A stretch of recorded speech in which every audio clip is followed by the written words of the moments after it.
সবাইকে আজকের নতুন আরেকটি ভিডিওতে ওয়েলকাম করছি। সঙ্গে আছি আপনাদের প্রিয় ব্লগার অনলাইন অ্যাক্টিভিস্ট লাভকৃষ্ণ দাস। সঙ্গে থাকুন। ভিডিওটি ভালো লাগলে থাকলে অবশ্যই আমাদের লাইক কমেন্ট এবং আমাদের পেজে সাবস্ক্রাইব করবেন এবং আমাদের official YouTube channel ISKCON Sherpur TV subscribe করবেন। এই মুহূর্তে আমি অবস্থান করছি bus stand area, Sherpur, Bogura, Bangladesh থেকে।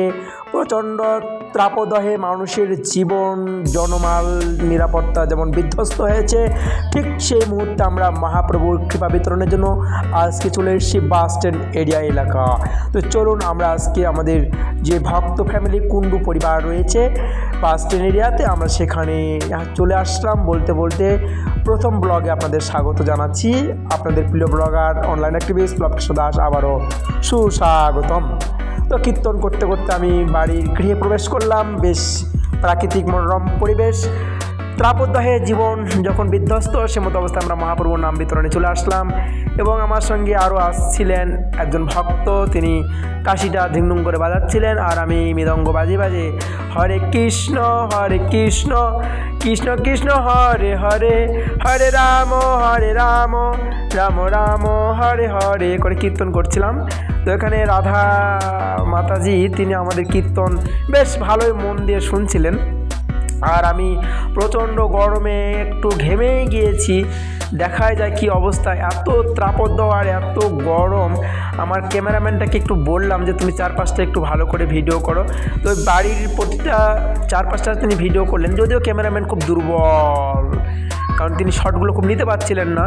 আমি বলার পরে শটগুলো তিনি নিলেন। যাই হোক, আবার আপনাদের স্বাগত জানাচ্ছি। খুব কষ্ট, রোদ, গরম, এত গরমে কি কীর্তন করা যায়? তাই আমি আমার যে চশমাটা খুঁজছিলাম এবং চশমাটা চোখে দিলাম যাতে চোখে তাপ না লাগে। তো চশমা চোখে দিলাম। চশমা চোখে দেওয়ার পরে আমি কিছুক্ষণ কীর্তন করতে লাগলাম চশমা চোখে দিয়ে, এবং আমার যে টুপি ছিল সেই টুপিটা আমি মাথায় পরলাম, কারণ এত গরম আর গরমের মধ্যে কীর্তন করা, আপনারা অবশ্যই গরমের মধ্যে কীর্তন করলে আপনাদের অবস্থা খুব খারাপ হয়ে যেত আজকে। তো বলতে বলতে মামুনি হঠাৎ করে আমাদের জন্য চাল, ডাল, সবজি, টাকা পয়সা নিয়ে এসে তিনি আমাদেরকে দিলেন। আমি কীর্তন করছিলাম, কীর্তন করতে করতে হাঁপসে গেছি। তো উনি আমাদের চাল, ডাল, সবজি অনেকগুলো দিয়েছেন, প্রায় 1 মণ চাল দিয়েছেন, সবজি, আলু, অনেক কিছু দিয়েছেন। তো বলতে বলতে তাকে বললাম যে একটু শরবত খাওয়ার ব্যবস্থা করে দেন। তো অত্যন্ত গরম, তিনি শরবত করে দিন। তো আমরা পাশে আরেকটি বাড়িতে চলে আসলাম। এই বাড়িটা হচ্ছে আপনাদের লিপি কুণ্ডু এবং রাধা কুণ্ডু, লিপি কুণ্ডু এবং হচ্ছে মলি কুণ্ডু, অনামিকা দেবী দাসী মাতাজির বাড়ি এটা। সম্পিকা, আরও নামগুলো আমার মনে পড়ছে না অনেকের, তাদের বাড়ি এটা। তো সম্পিকা মাতাজি, অনামিকা মাতাজি এবং মলি কুণ্ডু এবং লিপি কুণ্ডু, তাদের বাড়ি এটা। তো সম্পিকা মাতাজিদের বাসা এটা। তো আমরা বসে বসে কীর্তন করছিলাম। এত গরম আর এত রোদ, এত কষ্ট গরমের মধ্যে কীর্তন করা, জীবন যেন আর বাঁচে না।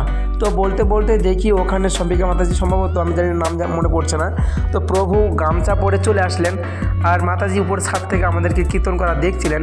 আর এই ফাঁকে আমি ভিডিওটাও করছিলাম, কারণ আপনারা জানেন আমি যে খুব ভিডিও মোটামুটি পছন্দ করি। তো আমি এক ফাঁকে ভিডিও করলাম। তো প্রভু আমাদের সঙ্গে গামছা পরে এসে আমাদের সঙ্গে কীর্তনে যোগ দিলেন।